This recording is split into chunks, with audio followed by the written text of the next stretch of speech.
Hi friends, welcome to my channel. ఈ వీడియోలో మనం ఆల్రెడీ నిన్నటి వీడియోలో స్ట్రాంగిల్ గురించి మాట్లాడుకున్నాం. ఈ స్ట్రాంగిల్ అనేది ఎలా ఉంటుంది, దాన్ని ఎలా డిప్లై చేయాలో మనం ఈ వీడియోలో మనం మాట్లాడుకుందాం. స్ట్రాంగిల్ గురించి చెప్పుకున్నాం. అయితే ఈ వీడియోలో స్ట్రాంగిల్ గురించి చెప్పుకుంటూ స్ట్రాంగిల్ లెంత్ని ఏ విధంగా లెంత్ని పెంచుకోవాలో, అంటే రేంజ్ని పెంచుకోవాలో ఒకసారి చూద్దాం. స్ట్రాంగిల్ ఒక్కొక్క స్ట్రాటజీ గురించి పూర్తిగా అవగాహన చేసుకుంటే మాత్రమే మనము ఈ స్టాక్ మార్కెట్లో ప్రాఫిట్ తీయాలంటే మనము అందుకని ఇది చేయాలంటే స్ట్రాంగిల్ చెప్పుకుంటున్నాం కాబట్టి స్ట్రాంగిల్ స్ట్రాటజీ గురించి పూర్తిగా తెలుసుకుందాం. అంటే హౌ ఎలా రేంజ్ని ఇంక్రీజ్ చేయాలి, ఎలా రేంజ్ డిక్రీజ్ అయ్యిద్ది, ఎలా ప్రాఫిట్లోకి తీసుకురావాలనేది ఈ వీడియోలో క్లియర్గా ఉంటుంది అనమాట. అయితే మనం స్ట్రాంగిల్ ఏ విధంగా ఏ బేస్ మీద మనం తీసుకుంటామంటే ఫస్ట్ పాయింట్ వచ్చేసరికి మనము ఈక్వల్ ప్రీమియం ఉంటాయి. ఈక్వల్ ప్రీమియం తోటి ఉండే వాటిని మనం తీసుకుంటాం కాబట్టి దీన్ని స్ట్రాంగిల్కి మనం ఈక్వల్ ప్రీమియం అంటే ఐ మీన్ ఏంటంటే ఈడ మనం ఇది కాల్ వైపు కదా, కాల్ వైపు అవుట్ ఆఫ్ ది మనీలో 12 ప్రీమియం దగ్గర మనం దీన్ని సెల్ చేస్తే, ఒక లాట్ దీన్ని సెల్ చేస్తే at the same time foot వైపు కూడా ఇది ఫుట్ వైపు, దీని ఎడ్డింగ్ మనీ నుంచి పైకి వెళ్ళి ఇటు ఫుట్ వైపు, ఇది కాల్ వైపు. ఈడ కూడా 12 ప్రీమియం ఉన్నదాన్ని మనం సెల్ చేస్తాం అనమాట. 1 లాట్ సెల్ చేస్తాం. ఇప్పుడు ఈక్వల్ ప్రీమియం ఉండాలన్నమాట. అది మనకి స్ట్రాంగిల్ స్ట్రాటజీ ఎవరైతే యూజ్ చేస్తామో ఖచ్చితంగా ఈక్వల్ ప్రీమియం ఉండాలి. ఈక్వల్ ప్రీమియం ఉంటే అడ్జస్ట్మెంట్ చేయడానికి మనకి ఈజీగా ఉంటుంది. మనం దాన్ని ఎలా అడ్జస్ట్మెంట్ చేయాలో ఆ, మళ్ళీ చెప్పుకుందాం. అయితే దేని బేస్ మీద మనం తీసుకుంటున్నాం అంటే ఈక్వల్ ప్రీమియం ఉండాలి, లేదా ఇంకోటి ఏంటంటే అందరు తీసుకునేది డెల్టా బేస్ చేసి కూడా తీసుకుంటారు. డెల్టాని కూడా బేస్ చేసి తీసుకుంటారు. దీన్ని డెల్టా న్యూట్రల్ చేస్తా, అంటే దీని డెల్టాని బేస్ చేసుకొని దీన్ని బట్టి మనం కూడా అడ్జస్ట్మెంట్ చేసుకొని ప్రాఫిట్ తీసుకోవచ్చు అనమాట. ఈక్వల్ ప్రీమియం అయినా సరే డెల్టా అయినా సరే ఈక్వల్ ఒకటే. ఇప్పుడు దీన్ని డెల్టా అంటారు, ఈ ఏరియాలో దీన్ని డెల్టా అంటారు. ఇది ఈ ఏరియాలో అవుట్ ఆఫ్ ది మనీలో ఈ ఏరియాలో దీన్ని డెల్టా అంటాం. డెల్టా అనేది 15 to 10 లోపు ఉన్న మధ్య ప్రీమియం ఉన్నదాన్ని తీసుకోవాలి. అంటే ఇంచుమించుగా అదే వీక్లీ స్ట్రాటజీ తీసుకునేటప్పుడు 12 కానీ 15 ప్రీమియం ఉన్న వాటిని మనం తీసుకుంటాం. అదేవిధంగా పుట్టు వైపు కూడా 12 కానీ 15 కానీ తీసుకుంటాం. ఇది డెల్టాని తీసుకోవాలనుకుంటే ఇక్కడ 14 డెల్టా తీసుకుంటే యువతల 14 వైపు పుట్టు వైపు కూడా 14 డెల్టాని తీసుకోవాలి. అదేవిధంగా కాలు వైపు ఏ డెల్టా అయితే తీసుకుంటామో పుట్టు వైపు పుట్టు వైపు ఏదైతే తీసుకుంటామో కాలు వైపు ఒకటే డెల్టా తీసుకోవాలన్నమాట. దీన్ని డెల్టా అంటారు. ఇక్కడ డెల్టా అనేది ఎక్కడ ఉందంటే ఇక్కడ చూడండి, దీని డెల్టా కాల్ డెల్టా ఇక్కడ ఉంది, ఇది పుట్ డెల్టా. ఇక్కడ డెల్టా అంటారు. This strike price at the money కాడికి వెళ్ళి అవుట్ ఆఫ్ ది మనీలో చూసుకుంటాం. ఇది కాల్ ప్రీమియం, ఇది పుట్ ప్రీమియం అనమాట. ఈ విధంగా మనం డెల్టాను బేస్ చేసుకొని కూడా తీసుకుంటాం అనమాట. అయితే మూడో పాయింట్ ఏంటంటే శాట్ని బేస్ చేసుకొని కూడా తీసుకుంటారు. శాట్ని బేస్ చేసుకోండి అంటే మనం శాట్ని ఎలా బేస్ చేసుకొని తీసుకుంటారంటే బ్యాంక్ నిఫ్టీ చూద్దాం. బ్యాంక్ నిఫ్టీ అంటే ఫర్ ఎగ్జాంపుల్ శాట్ని అంటే ఇప్పుడు ఒకటే ప్రీమియం అనేది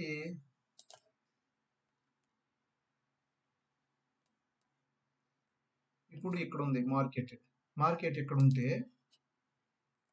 మార్కెట్ ఇక్కడ ఉంది. మార్కెట్ ఈ ఏరియాలో ఉన్నప్పుడు మార్కెట్ అనేది అప్ సైడ్ మూవ్ అయిందని మనం అనుకుంటున్నాం. లేదా మార్కెట్ ఇక్కడ ఉంటుంది, ఇక్కడ నుంచి డౌన్ వచ్చి మళ్ళీ మార్కెట్ పైకి వెళ్ళే ఛాన్స్ ఉందని చెప్పి అనుకున్నప్పుడు ఇక్కడ డౌన్ సైడ్ పుట్ ప్రీమియం అంటే ఎక్కువ ఉంటాయి. పుట్ ప్రీమియం ఇక్కడ 70 ఉంటే ఇదే ఇది రెసిస్టెన్స్ కదా, ఈ ఏరియాలో కాల్ ప్రీమియం తీసుకుంటాం. కాల్ ప్రీమియం అనేది 20. అంటే ఎక్కడైతే మార్కెట్ సపోర్ట్ తీసుకొని పైకి వెళ్తుందో అక్కడ మనం ఫుట్ కింద తీసుకుంటాము ఒక స్ట్రైక్ ప్రైస్. దూరంగా ఎక్కడైతే రెసిస్టెన్స్ ఉందో దానిపైన కాల్ ప్రీమియం తీసుకుంటాం. ఇదేమంటే దూరం ఉంది కాబట్టి 20 ఉంటుంది, ఇదేమంటే 70 ఉంటుంది. ఇలాంటి ప్రీమియం తీసుకున్నప్పుడు అడ్జస్ట్మెంట్ చేయడం అడ్జస్ట్మెంట్ అనేది శాట్ని బేస్ చేసుకొని మాత్రమే చేయాలన్నమాట. అందుకోసమై ఇలా తీసుకునేటప్పుడు కొంచెం జాగ్రత్తగా ఉండాలి. శాట్ని మాత్రం అలా చేయాలి. ఈక్వల్ ప్రీమియం తోటి ఒకటి, లేదంటే డెల్టా చూసి తీసుకుంటాం, లేదా శాట్ని ఆధారంగా చేసుకొని మనం 3 రకాలుగా మనం డిప్లై చేస్తాం అనమాట స్ట్రాంగిల్ని. ఇప్పుడు ఫర్ ఎగ్జాంపుల్ ఈ స్ట్రాంగిల్ అనేది 12 పాయింట్స్ కాడ మనం సెల్ చేస్తున్నాం. అదే విధంగా ఇటు పుట్టు వైపు కూడా 12 పాయింట్స్ దగ్గర సెల్ చేస్తాం. మీకు అర్థం అవుతుందో లేదో కానీ అవుట్ ఆఫ్ ది మనీలోకి వెళ్ళి కాల్ వైపు అవుట్ ఆఫ్ ది మనీలోకి వెళ్ళి కాల్ వైపు 12 పాయింట్స్ సెల్ చేసాం. అదేవిధంగా పుట్ వైపు అవుట్ ఆఫ్ ది మనీలో పుట్ వైపు 12 పాయింట్స్ సెల్ చేసాం. దీనికి మనం సెల్ చేసిన తర్వాత రేంజ్ అనేది ఇక్కడికి ఉంది. అయితే మార్కెట్ ఇప్పుడు మూవ్ అవుతూ ఉన్నప్పుడు, మార్కెట్ అనేది మూవ్ అవుతూ ఉన్నప్పుడు, మార్కెట్ ఇటు సైడ్ వన్ సైడ్ వచ్చినప్పుడు ఈ ప్రీమియం అనేది లాస్కి వెళ్తుంది. ఈ ప్రీమియం అనేది ప్రాఫిట్కి వస్తుంది. ప్రాఫిట్కి వచ్చినప్పుడు మనం ఏం చేస్తామంటే రేంజ్ని ఇంక్రీజ్ చేయాలంటే ఒకటి. ఫర్ ఎగ్జాంపుల్ ఇది ఆల్రెడీ డిప్లై చేసింది. నిన్న డిప్లై చేసినది స్ట్రాంగిల్ డిప్లై చేసాం. దీని రేంజ్ని ఎలా ఇంక్రీజ్ చేస్తాం? రేంజ్ని ఇంక్రీజ్ చేయాలంటే ఒకటి. యాక్చువల్గా స్పాట్ ప్రైస్ ఇక్కడ ఉంది.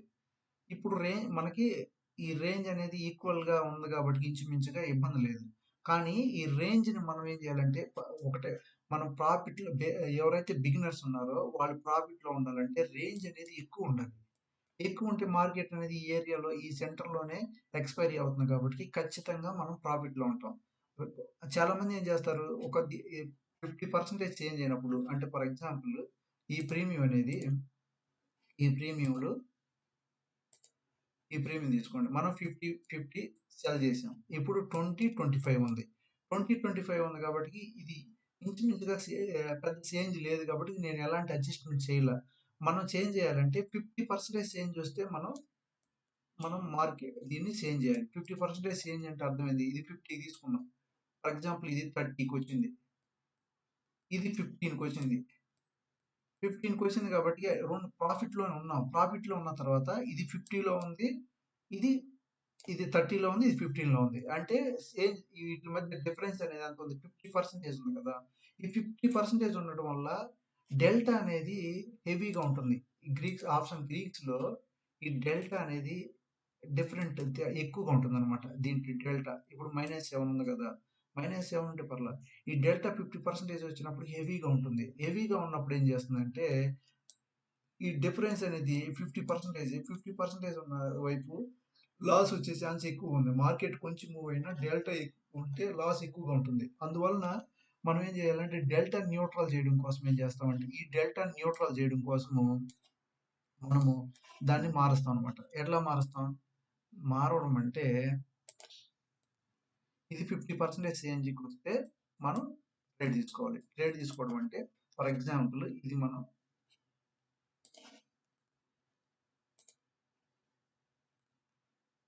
ఫర్ ఎగ్జాంపుల్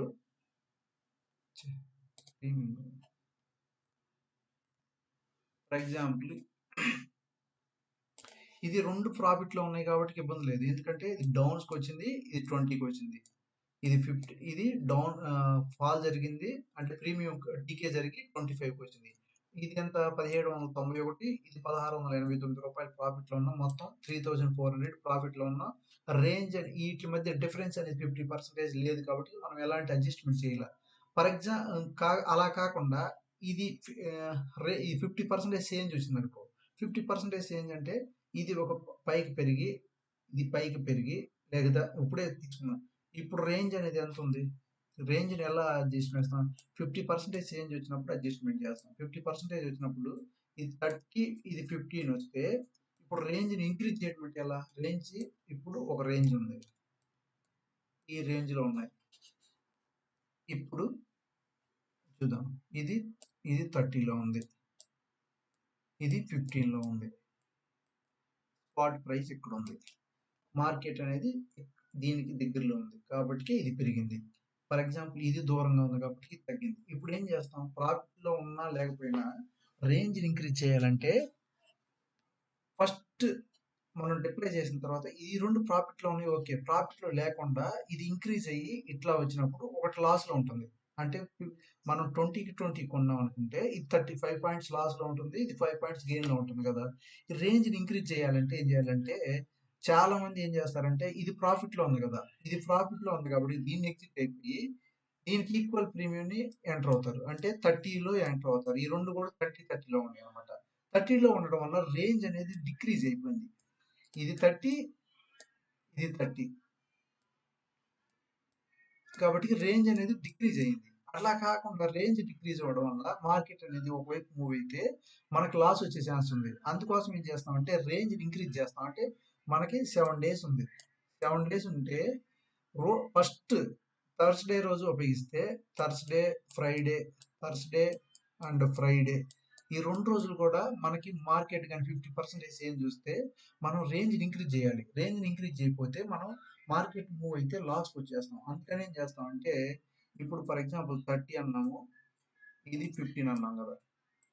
15 అన్నప్పుడు రేంజ్ అనేది ఇలా ఉంది. రేంజ్ అయినప్పుడు ఇలా ఉన్నప్పుడు ఇది ప్రాఫిట్‌లో ఉంది. ఇది లాస్‌లో ఉంది. ఇప్పుడు ఏం చేస్తామంటే దీని లాస్ ఎగ్జిట్ అయిపోతాం మనం. లాస్ ఎగ్జిట్ అయిపోయి దీనికి సమానమైన దాన్ని కాలుకి సమానమైన పుట్టిని 15 రూపీస్‌లో సెల్ చేస్తాం. ఇప్పుడు చూడండి రేంజ్ అనేది పెరిగిందా లేదా? ఇలా రేంజ్ పెరగడం వల్ల రేపు మార్కెట్ ఏదన్నా మూవ్ అయినా సరే మనకి ఈ ఎఫెక్ట్ అనేది తెలీదు. రేంజ్‌ని ఇంక్రీజ్ చేసాం. ఎందుకు రేంజ్‌ని ఇంక్రీజ్ చేసామంటే 7 డేస్ ఉంది మార్కెట్ టైము. 7 డేస్‌లో థర్స్‌డే రోజు మార్కెట్ హెవీ మూవ్ అయింది. 50% చేంజ్ వచ్చింది కాబట్టి మనం లాస్‌లో ఉన్నదాన్ని ఎగ్జిట్ అయిపోయి దూరంగా ప్రాఫిట్‌లో ఉన్నదానికి సమానం అయ్యాం. లేదంటే మనం చాలా మంది చేసేదేంటి లాస్‌లో ప్రాఫిట్‌లో ఉన్నదాన్ని ఎగ్జిట్ అయిపోయి లాస్‌లో ఉన్న ప్రీమియంకి ఎంటర్ అవుతారు. అంటే లాస్‌లో ఉన్న ప్రీమియంతో ఈక్వల్‌గా ఎంటర్ అవుతారు. అప్పుడేమైతే రేంజ్ డిక్రీజ్ అయింది. రేంజ్ డిక్రీజ్ అవ్వడం వల్ల ఫర్ ఎగ్జాంపుల్ ఫ్రైడే రోజు కూడా హెవీ మూవ్ వస్తే ఫుల్ లాస్ వస్తుంది. మనం దాన్ని కంట్రోల్ చేయలేం. అందుకోసం ఏం చేస్తామంటే ఫ్రైడే, థర్స్‌డే, ఫ్రైడే రోజు మనం రేంజ్‌ని ఇంక్రీజ్ చేసుకుంటూ పోతాం. రేంజ్‌ని ఇంక్రీజ్ చేయడం వల్ల మనకి ప్రాఫిట్ జోన్ అనేది పెరుగుతుంది. అంటే ఇప్పుడు 30 ఉన్నది 50 కంటే దూరం వెళ్ళిపోయినట్టే కదా! రేంజ్ ఇది 5% రేంజ్ ఉంది. 5% రేంజ్ ఉంటుంది. ఏంది స్పాట్ ప్రైస్ నుంచి. 5% రేంజ్ ఉంటే మార్కెట్ అనేది ఇప్పుడు ఇంక్రీజ్ అయింది కదా! ఫర్ ఎగ్జాంపుల్ ఇది సైడ్ వేస్‌లో మార్కెట్ ఉంటే ఇది ప్రాఫిట్‌లోకి వచ్చేస్తుంది. ప్రాఫిట్‌లోకి వచ్చేస్తుంది రేంజ్ ఇంక్రీజ్ రేంజ్ కూడా ఇంక్రీజ్ అయింది. కాకపోతే దీంట్లో ఉన్న ఇంకోటి ఏంటంటే రేంజ్ ఇంక్రీజ్ అవ్వడం వల్ల ప్రాఫిట్ రేంజ్ కూడా తగ్గిద్ది. రేంజ్ ఇంక్రీజ్ అయితే ప్రాఫిట్ రేంజ్ తగ్గిద్ది. అంటే మనకి ఈడ 2000 రావాల్సింది 1000 మాత్రమే వస్తుంది. 1000 మాత్రమే వస్తుంది అన్నమాట. 2000 రావాల్సింది. ఎందుకంటే రేంజ్‌ని మనం ఇంక్రీజ్ చేసామంటే ప్రాఫిట్‌ని కూడా మనం తగ్గించినట్టే. అయితే ఈటిల్లో మనకి మనం బిగినర్స్ లెవెల్‌లో ఉన్నాం కాబట్టి మన అకౌంట్‌ని గ్రీన్ తీసుకురావడం మన ధ్యేయం. ఎక్కువ ప్రాఫిట్ కోసం చూస్తే రిస్క్ ఎక్కువగా ఉంటుంది. తక్కువ ప్రాఫిట్ చూస్తే రిస్క్ అనేది తక్కువగా ఉంటుంది. 100% అక్యురెన్సీ తోటి మనం గేమ్ గెలవడానికి ఛాన్స్ ఉందన్నమాట. అయితే ఇదే క్లారిటీగా చెప్పుకుందాం. ఇప్పుడు ఫర్ ఎగ్జాంపుల్ దీని రేంజ్‌ని ఇంక్రీజ్ చేద్దాం. ఇంక్రీజ్ అంటే ఇదేంది 20 పాయింట్స్ ఉంది. కరెంట్ ప్రైస్ ఇది 25 ఉంది కదా!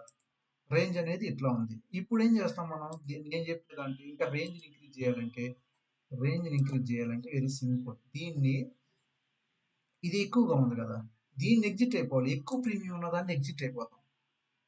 ఎక్కువగా ఉన్న ప్రీమియం దాన్ని ఎగ్జిట్ అయిపోతాం. 25 కాడ మనం ఎగ్జిట్ అయిపోయాం. ఇదేంటి కాల్ వైపు ఎగ్జిట్ అయిపోయాం కదా! కాల్ వైపు ఇప్పుడు 20 అది పుట్ ఎంత ఉంది? పుట్ అనేది 20 ఉంది.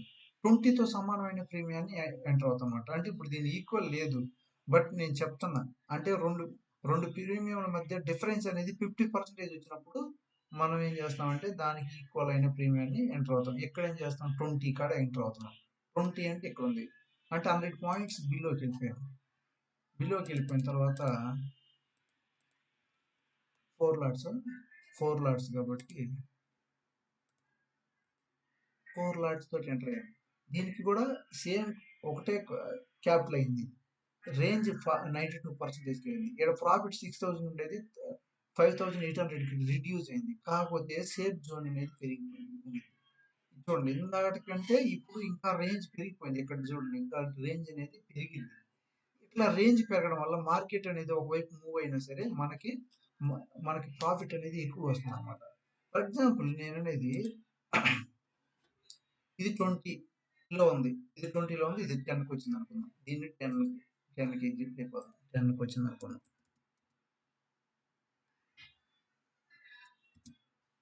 10కి వచ్చింది అనుకుందాం.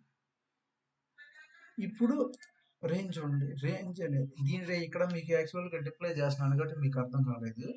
ఇదనేది సిమ్యులేషన్ లేదు. కాకపోతే మనం ఏం చేస్తున్నాము రేంజ్‌ని ఇంక్రీజ్ చేసుకుంటున్నాం. రేంజ్‌ని ఇంక్రీజ్ చేయడం వల్ల అంటే ఫర్ ఎగ్జాంపుల్ ఇక్కడ చూడండి.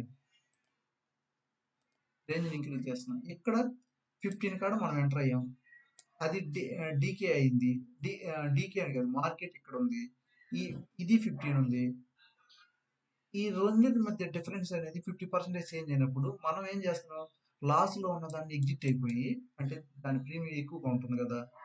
ఎక్కువైపోయి, ఎగ్జిట్ అయిపోయి, దూరంగా ఈక్వల్‌గా ఉండే ప్రీమియాన్ని ఇక్కడికొచ్చి దూరంగా వచ్చి కొంటున్నాం కాబట్టి, దీనికంటే దూరం వెళ్లి కొంటాం కాబట్టి, రేంజ్ అనేది ఇప్పుడు ఇక్కడున్న రేంజ్ ఇక్కడికెళ్ళిపోతుంది. అంటే ఇక్కడ నుంచి ఇట్లా కదా ఉండేది.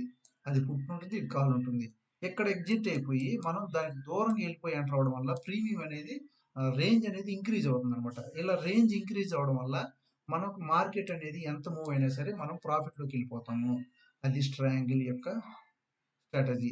దీంట్లో 90% అక్యురెన్సీ ఉంది. ప్రతి ఒక్కరు కూడా ఈ స్ట్రాటజీని డిప్లై చేసినప్పుడు ఫస్ట్ రోజు మూవ్ అయితే లాసే వస్తుంది. ఆ లాస్ వస్తుందని చెప్పి భయపడిపోయి స్ట్రాంగిల్ డిప్లై చేయడం భయపడతారు. కాకపోతే ఈ స్ట్రాంగిల్‌లో 90% అక్యురెన్సీ ఉంది. చాలా ఈజీగా ప్రాఫిట్స్ అనేది వీక్లీ 2% ఈజీగా తీయొచ్చు. లేదా 1% అయినా డెడ్ ఈజీగా తీయొచ్చు. అంటే మంత్లీ 4% తీయొచ్చు.